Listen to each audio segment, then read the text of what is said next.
사도신경하심으로 우리의 신앙을 하나님 앞에 고백합니다. 나는 전능하신 아버지 하나님, 천지의 창조주를 믿습니다. 나는 그의 유일하신 아들 우리 주 예수 그리스도를 믿습니다. 그는 성령으로 잉태되어 동정녀 마리아에게서 나시고 본디오 빌라도에게 고난을 받아 십자가에 못 박혀 죽으시고 장사된 지 사흘 만에 죽은 자 가운데서 다시 살아나셨으며 하늘에 오르시어 전능하신 아버지 하나님 우편에 앉아 계시다가 거기로부터 살아있는 자와 죽은 자를 심판하러 오십니다. 나는 성령을 믿으며 거룩한 공교회와 성도의 교제와 죄를 용서받는 것과 몸의 부활과 영생을 믿습니다. 아멘. 찬송가 421장입니다.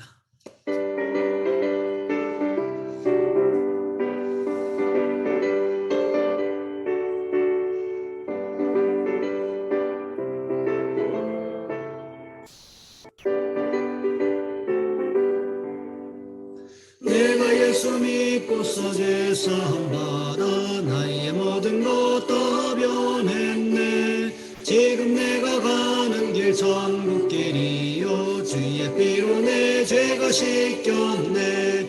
나의 모든 것 변하고 그 피로 구속받았네. 하나님은 나의 구원 되시오니 내게 정죄함 없겠네. 주님 밝은 빛 되사 어둠에 치니 나의 모든 것 다 변했네. 지금 내가 주 앞에 온전케 되면 주의 공로를 의지함일세. 나의 모든 것 변하고 그 피로 구속받았네. 하나님은 나의 구원 되시오니 내게 정죄함 없겠네.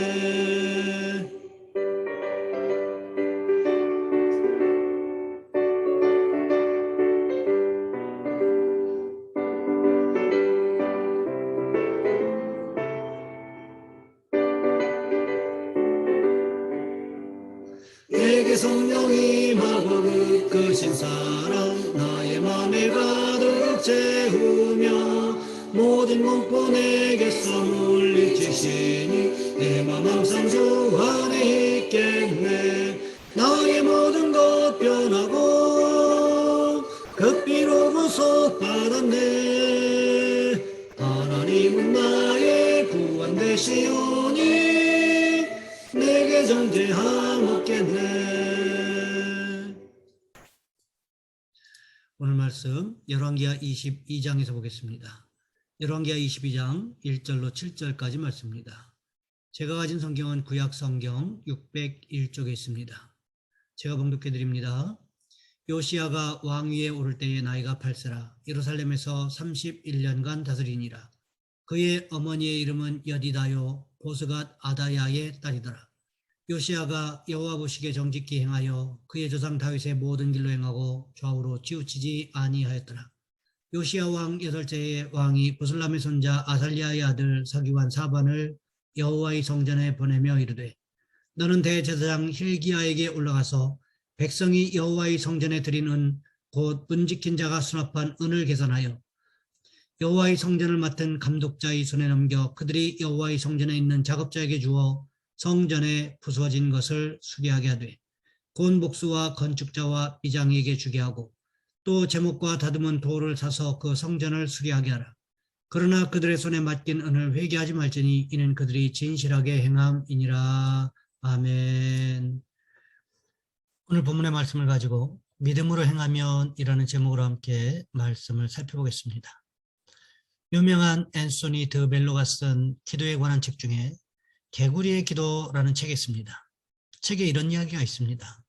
한 구두수선공이 한 랍비를 찾아와서 말합니다.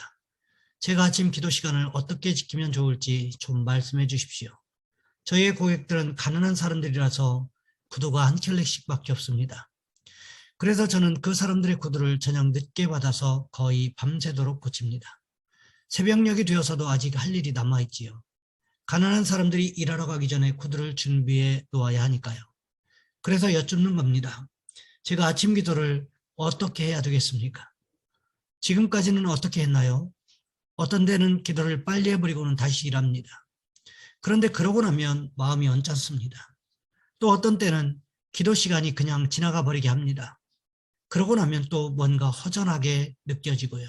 그래서 구두에서 망치를 들어 올릴 때면 이따금 제 가슴이 이렇게 한숨 쉬는 소리를 거의 들을 수 있답니다. 나는 얼마나 불행한 자인가. 아침 기도조차 할 수 없으니. 그때 랍비가 말했습니다. 제가 만일 하나님이라면 나는 아침 기도보다 그 한숨을 더 값지게 여길 것입니다. 왜요? 구두수선공의 그 한숨이야말로 가장 절실한 기도였기 때문입니다. 하지만 안타깝게도 현대인들은 기도하지 않습니다. 때론 기도의 필요를 느끼지만 기도하지 않습니다. 바쁘거든요. 하지만 누구보다도 바쁜 일정을 소화했던 윌로우 크릭 교회의 빌 하이벨스는 이렇게 고백합니다. 나는 너무나 바빠서 기도합니다. 그렇습니다.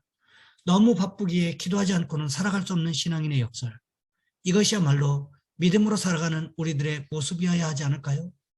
그런데 왜 우리는 기도하지 않는 것일까요? 바쁨의 문제일까요? 아니요. 믿음의 문제인 것입니다. 믿음이 없어 기도하지 못하는 것입니다. 다시 말해서 인생의 순간마다 아니 시련을 만났을 때 기도의 자리에 나아가지 못하는 것은 이미 죽은 믿음이라는 것입니다. 오늘 본문의 요시야 왕을 생각해 보시기 바랍니다. 8살의 왕위에 올랐습니다. 그러면서 31년간 남왕국 유다를 다스릴 수 있었던 이유는 어디에 있었을까요? 어떻게 남왕국 유다를 다스리면서 다윗의 길로 행했던 것일까요? 거기에는 믿음의 기도가 있지 않았겠습니까? 그랬기 때문에 본문 2절 말씀에서 다윗의 길로 행했다고 좌우로 치우치지 않았다고 평가하고 있다는 거지요. 그것에 대한 구체적인 이야기가 오늘 본문 3절 이하에 기록되고 있습니다. 오늘 본문 3절부터 5절까지 말씀해 보시면 이렇게 기록하고 있습니다. 요시야 왕 18째 해에 왕이 부슬람의 손자 아살리아의 아들 서기관 사반을 여호와의 성전에 보내며 이르되 너는 대제사장 힐기야에게 올라가서 백성이 여호와의 성전에 드린 은 곧 문지킨 자가 수납한 은을 계산하여 여호와의 성전을 맡은 감독자의 손에 넘겨 그들이 여호와의 성전에 있는 작업자에게 주어 성전에 부서진 것을 수리하게 하되. 오늘 보면 3절 말씀해 보시면 요시야가 왕위에 오른 지 18째 해, 그러니까 26살이 되던 해에 무슨 일을 계획하고 있었습니까? 오늘 본문 5절 말씀해 보시면 성전에 부서진 것을 수리하게 하려는 계획이 있었다는 거지요. 그렇다면 왜 성전이 부서졌던 것일까요? 가만히 생각해 보시기 바랍니다. 므낫세 때에 하나님의 성전 안에 무엇이 들어왔습니까? 므낫세가 자신의 손으로 만든 아세라 목상을 가지고 들어왔다는 거지요. 그러는 상황 가운데 너무나도 자연스럽게 하나님의 성전이 어지럽게 되지 않았겠습니까? 그뿐이 아니었을 것입니다. 므낫세가 바벨론에서 돌아온 이후에 아세라 목상을 가지고 나가면서 성전은 또다시 엉망진창이 되었을 것입니다. 그런데 그 아들 아몬이 왕이 되었을 때 아세라 목상을 다시 하나님의 성전에 끌어들이는 일들이 발생했다는 거지요. 그런 일이 반복되면서 성전에 생채기가 나는 것은 어쩌면 너무나도 당연한 일이었을 것입니다. 왜 그런 일이 일어나지 않았겠습니까? 그리고 아몬이 신복들의 손에 의해 살해되고 8살짜리 왕이 등극하면서 성전을 돌볼 만큼의 여유가 있었을까요? 그런 여유가 없었을 것을 추측해 볼 수 있지 않겠습니까? 그러면서 너무나도 자연스럽게 하나님의 성전이 방치되는 일들이 벌어지기 시작했을 것입니다. 그래서 요시야 왕이 자신이 남왕국 유다를 다스린 지 18째 해에 백성들이 성전에 드리는, 그러니까 성전세로 드린 은을 감독들의 손에 넘겨주었다는 거지요. 성전세를 감독자들에게 넘긴 이유가 무엇이었습니까? 퇴락한 성전, 부서진 성전을 수리하게 하기 위해서였다는 것입니다. 이것이 중요하다는 거지요. 생각해 보시기 바랍니다. 아하스 왕 때 하나님의 성전을 돌봤습니까? 그렇지 않지요. 히스기야 왕 때 종교개혁을 일으키기는 했지만 하나님의 성전을 돌봤다는 기록이 없습니다. 므낫세 왕 때는 어떻습니까? 바벨론의 포로로 끌려갈 때까지 지독하게도 우상숭배했습니다.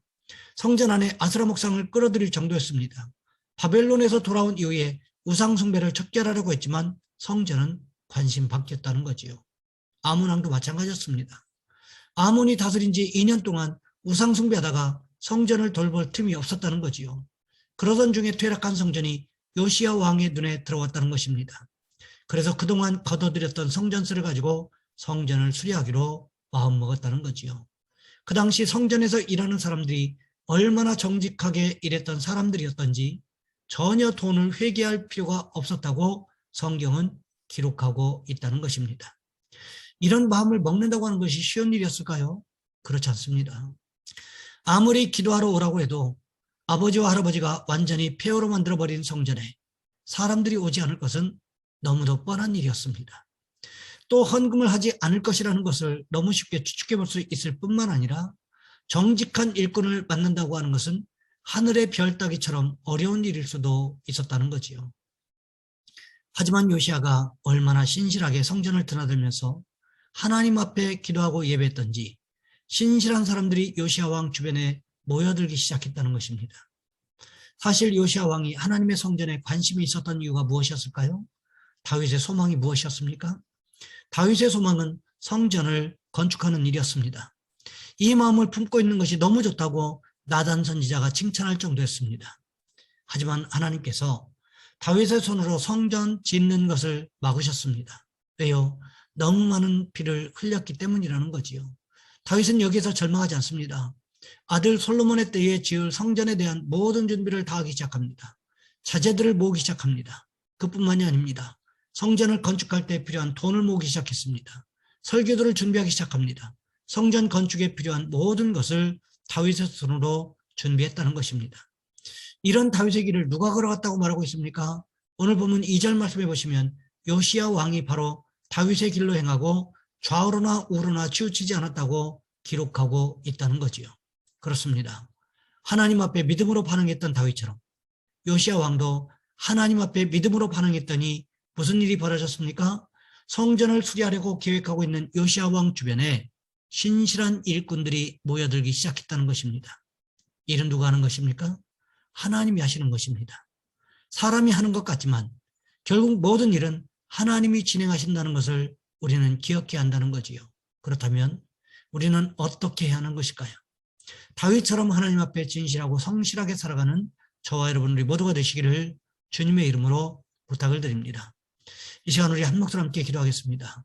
하나님, 우리도 다윗처럼 요시야 왕처럼 하나님 앞에 진실하고 성실하게 믿음으로 살아갈 수 있도록 인도하여 주옵소서. 또한 기도하실 것은 환우들을 위하여, 기저질환자들과 환자들을 위하여 영적으로 육적으로 강건함을 달라고 이 시간 우리 주여 한번 간절히 부르신 후에 한 목소리 함께 기도합니다. 주여, 사랑의 하나님, 우리를 도와 주시옵소서.